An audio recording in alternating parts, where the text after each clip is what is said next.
মোড়েলগঞ্জ শরণখোলা নিয়ে কিন্তু বাগেরহাট ৪ আসনটি গঠিত।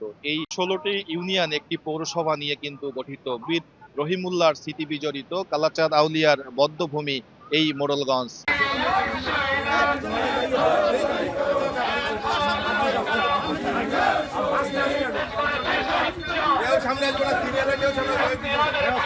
মহিলা দলের সম্মানিত নেতৃবৃন্দ, আপনাদের এবং আপনারা যারা উপস্থিত রয়েছেন, সুদূর কোথা দিয়ে চলে আসেন, গৃহধরা থেকে আসছেন এটা গেলে একটা মালা দেওয়ার জন্য।